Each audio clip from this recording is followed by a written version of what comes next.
Salam saudara, kembali bersama saya Andraha dalam program Renungan Ruang Gembala, yang mana pada kali ini kita kembali membahas tentang jemaat di Asia Kecil.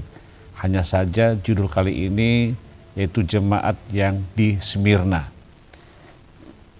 Silakan ikuti program ini terus berlanjut agar menjadi suatu bahan renungan bagi kita untuk menguatkan dan meneguhkan iman kita dan melihat bagaimana kita punya pelayanan di gereja masing-masing. Saya mengutip dalam Wahyu pasal 2 ayat 8 sampai 11. Tuhan Yesus menyampaikan pesan khusus kepada jemaat di Smyrna, sebuah gereja yang hidup dalam bayang-bayang penderitaan dan penganiayaan. Smyrna adalah kota makmur di Asia Kecil, namun jemaat Kristen di sana menghadapi kemiskinan, fitnah, dan tekanan yang berat karena iman mereka. Meskipun secara lahiriah tampak miskin, Tuhan menyatakan bahwa mereka sebenarnya kaya secara rohani. Tidak seperti beberapa jemaat lain, jemaat Smyrna tidak menerima teguran, melainkan dorongan dan janji. Tuhan Yesus menegaskan bahwa Dia adalah yang awal dan yang akhir, yang telah mati dan bangkit menjadi sumber penghiburan bagi mereka yang harus menghadapi penderitaan bahkan sampai mati. Nah, saudaraku, dalam nama Tuhan Yesus, Smyrna, kota kuno yang sekarang dikenal sebagai Izmir di Turki, merupakan kota penting di masa lalu yang terletak di wilayah Anatolia dengan pelabuhan yang menguntungkan dan mudah dipertahankan. Lokasinya adalah Smyrna terletak di pantai laut Aegea di wilayah Anatolia. Penganiayaan dan penderitaan. Jemaat Smyrna mengalami penganiayaan dan penderitaan karena mereka menolak untuk menyembah Kaisar Romawi dan berhala merupakan praktik umum di kota tersebut. Jemaat Smyrna juga mereka jatuh dalam kemiskinan. Mereka mengalami kemiskinan karena kesulitan dalam berdagang dan berusaha akibat penganiayaan yang mereka hadapi.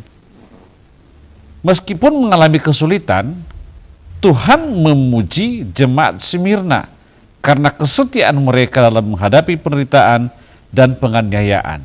Artinya, saudara, kemiskinan tidak menjadi suatu penghalang bagi mereka untuk bersekutu dengan Tuhan. Mereka terus terbakar iman dan rohani mereka. Nah, saudaraku, dalam nama Tuhan Yesus, apa pesan dari Tuhan Yesus? Dalam kitab Wahyu ini, Tuhan memberikan pesan kepada jemaat Smyrna yang menyatakan bahwa Ia tahu kesusahan mereka dan akan memberikan kemenangan bagi mereka. Surat Ignatius kepada jemaat di Smyrna yang ditulis sekitar tahun 110 menekankan pentingnya persatuan, melawan ajaran dekotisme yang menyangkal inkarnasi Yesus, dan menekankan kebenaran Ekaristi sebagai tubuh Kristus. Nah, saudaraku, kekristenan Ortodoks di Smyrna berakhir akibat perang Yunani dan Turki pada tahun 1919 sampai 1922, dan banyak warga sipil kehilangan nyawa dan kebakaran besar di Smyrna pada tahun 1922. Nah, sekarang ini yang diteladani pada jemaat di Smyrna adalah kesetiaan dan keteguhan kepada Tuhan. Iman mereka tidak pernah goyah. Walaupun mereka dianiaya, namun mereka setia kepada Kristus. Bahkan di tengah penderitaan dan penganiayaan yang berat, mereka tetap setia sampai mati, menolak untuk menyangkal iman mereka dan menerima mahkota kehidupan sebagai janji dari Tuhan. Disinilah kita banyak belajar bagaimana kegigihan mereka mengikut Tuhan. Mereka tidak peduli apa yang terjadi, Kenapa? Karena mereka mengetahui betapa luar biasanya ikut dengan Tuhan. Demikian pemberitaan firman Tuhan pada pagi hari ini. Semoga Tuhan Yesus memberkati kita semua, dan saya berdoa saudara dan keluarga saudara diberkati oleh Tuhan. Shalom, Tuhan Yesus memberkati.